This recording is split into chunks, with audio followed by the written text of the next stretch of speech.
नमस्कार साथियों, आपके अपने गोयल प्लेटफॉर्म पर आप सभी का स्वागत है। आज की करंट अफेयर की सीरीज को आगे बढ़ाते हुए वीडियो शुरू करते हैं। लेकिन उससे पहले अगर आपने अभी तक चैनल सब्सक्राइब नहीं किया तो प्लीज सब्सक्राइब जरूर करें। वीडियो अगर आपको पसंद आए तो वीडियो को लाइक जरूर करें। उपराष्ट्रपति श्री जगदीप धनखड़ ने एनसीसी गणतंत्र दिवस शिविर 2024 का उद्घाटन किया। विस्तृत जानकारी रखते हैं। उपराष्ट्रपति श्री जगदीप धनखड़ ने युवाओं की ऊर्जा को सकारात्मकता में लगाकर युवा विकास और राष्ट्रीय प्रगति के एक नए युग की शुरुआत करने के लिए एनसीसी की सराहना की है। एनसीसी कैडेटों को भारत के विकास में महत्वपूर्ण हितधारक बताते हुए उपराष्ट्रपति ने कहा कि वे देश के युवाओं के लिए आदर्श है। नई दिल्ली में एनसीसी गणतंत्र दिवस शिविर 2024 के उद्घाटन के दौरान उपस्थित लोगों को संबोधित करते हुए श्री धनखड़ ने एनसीसी कैडेट के रूप में अपने दिनों को याद करते हुए रेखांकित किया कि कैडेट की भावना शाश्वत और अमिट है। तो एनसीसी गणतंत्र दिवस शिविर 2024 नई दिल्ली में आयोजित किया गया और इसका उद्घाटन उपराष्ट्रपति श्री जगदीप धनखड़ के द्वारा किया गया। प्रधानमंत्री नरेंद्र मोदी को तिरुचि यात्रा के दौरान श्री रंगम मंदिर पर प्रतिष्ठित पुस्तक मिली।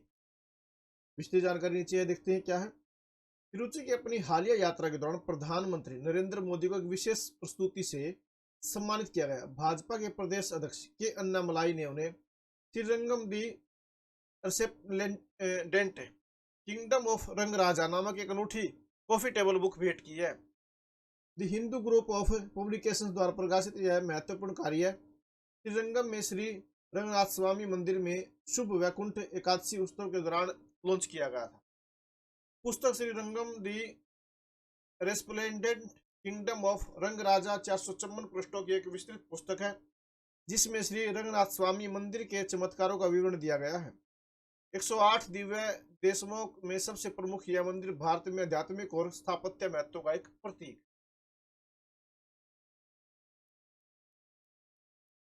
प्रधानमंत्री ने तमिलनाडु में 400 करोड़ रुपए के फास्ट रिएक्टर प्लांट का उद्घाटन किया।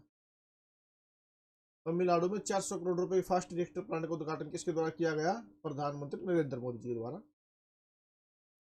प्रधानमंत्री नरेंद्र मोदी ने ऐतिहासिक क्षण को चिन्हित किया जब उन्होंने Indira Gandhi centre for atomic research Kalpakkam में 400 करोड़ रुपए के प्रदर्शन फास्ट रिएक्टर ईंधन पुनर्प्रसंस्करण संयंत्र को राष्ट्र को समर्पित किया। इसरो ने भारत के पहले सौर उपग्रह आदित्य L1 को अंतिम कक्षा में सफलतापूर्वक स्थापित कर कीर्तिमान स्थापित किया। भारतीय अंतरिक्ष अनुसंधान संगठन इसरो ने आदित्य L1 उपग्रह को अंतिम कक्षा में सफलतापूर्वक स्थापित कर दिया है। इसरो ने एक सोशल मीडिया पोस्ट में बताया कि आदित्य L1 को आलो कक्षा में L1 बिंदु के नजदीक सफलतापूर्वक प्रवेश करा दिया गया है। आदित्य L1 भारत का पहला सौर अभियान है जो सूर्य के कोरोना, सूर्य के भीषण ताप और पृथ्वी पर इसके प्रभाव का अध्ययन करेगा।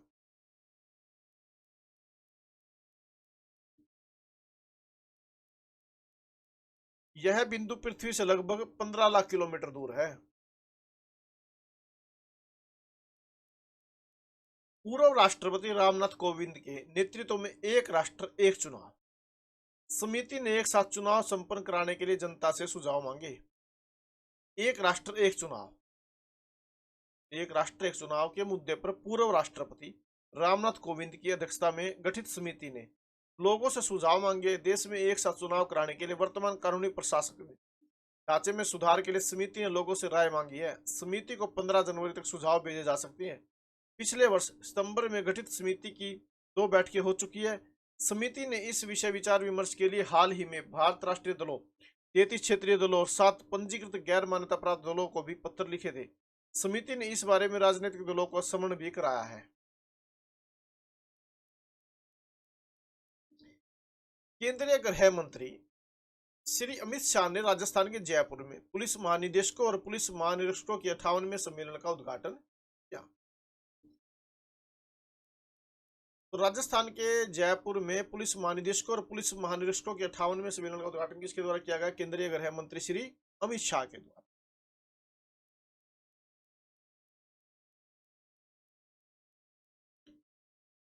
मणिपुर के मुख्यमंत्री एन बीरेन सिंह ने कॉलेज पगाथनसी मिशन का शुभारंभ किया। कॉलेजों को विकसित करने के उद्देश्य से विष्णुपुर जिले में आयोजित एक कार्यक्रम दौरान इस मिशन की शुरुआत की गई। कॉलेजों के बुनियादी ढांचे के विकास और उच्च शिक्षा संबंधी बेहतर सुविधाएं उपलब्ध कराने के लिए नया मिशन शुरू किया गया है।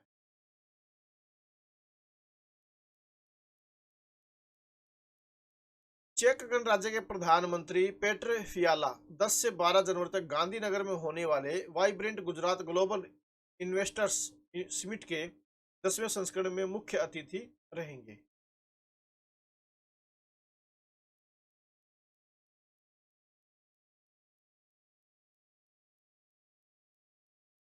1 जनवरी 2024 को एक स्पेनिश अर्थशास्त्री और सिविल सेवक नादिया कैल्विनो सांता मारिया ने यूरोपीय संघ ईयू की ऋण देने वाली शाखा यूरोपीय निवेश बैंक के 8वें अध्यक्ष के रूप में पदभार संभाला।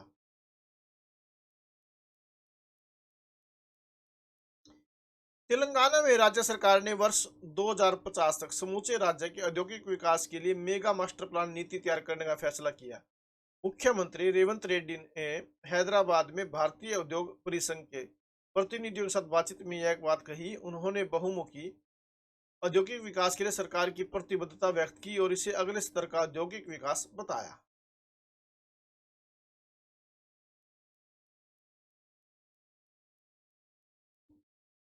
अमेरिका में रॉकफेलर फाउंडेशन के अध्यक्ष और यूएस एड के पूर्व प्रमुख डॉक्टर राजीव शाह को न्यूयॉर्क के फेडरल रिजर्व बैंक के निदेशक मंडल में शामिल किया गया है। उनकी नियुक्ति फेडरल रिजर्व प्रणाली के बोर्ड ऑफ गवर्नर्स ने की है। यह नियुक्ति 31 दिसंबर 2026 तक प्रभावी रहेगी। रॉकफेलर फाउंडेशन एक जानी मानी परोपकारी संस्था। श्री शाह 2017 से इसके अध्यक्ष हैं।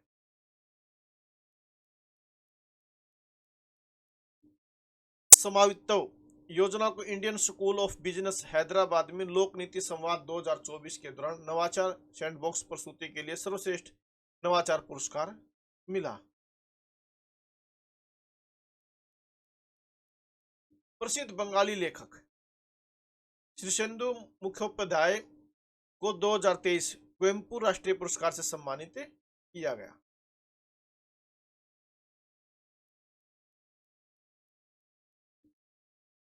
दोपहिया निर्माता हीरो मोटोकॉर्प ने जल संरक्षण में महत्वपूर्ण प्रगति की है। जल प्रबंधन में उत्कृष्टता के लिए CII राष्ट्रीय पुरस्कार जीता है और 2025 तक 500% जल सकारात्मक बनने का महत्वाकांक्षी लक्ष्य निर्धारित किया है। इंडिया रेटिंग्स एंड रिसर्च ने एक लचीली अर्थव्यवस्था, निरंतर सरकारी पूंजीगत व्यय और एक नए निजी कॉर्पोरेट पूंजीगत व्यय की संभावना का हवाला देते हुए चालू वित्त वर्ष के लिए अपने GDP विकास अनुमान को पहले के 6.2% से बढ़ाकर 6.7% कर दिया है।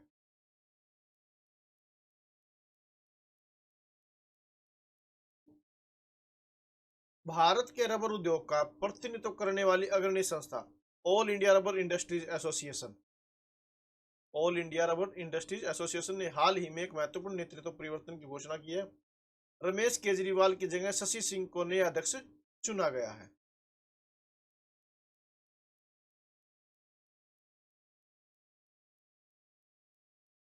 विदेश मंत्रालय के प्रवक्ता के रूप में सीनियर राजनयिक रणधीर जायसवाल ने कार्यभार संभाल लिया है।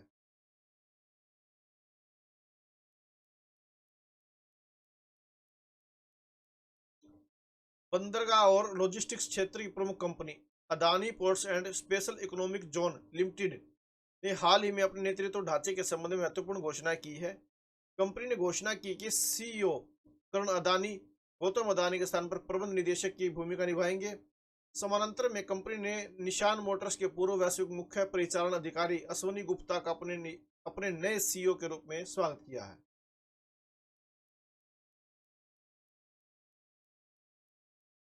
केन्या की बीट्राइस चेबेट ने बार्सिलोना के कर्सा डेल्स नासोस में महिलाओं की 5 किलोमीटर मैराथन के विश्व रिकॉर्ड को तोड़कर अपने उल्लेखनीय वर्ष का समापन किया।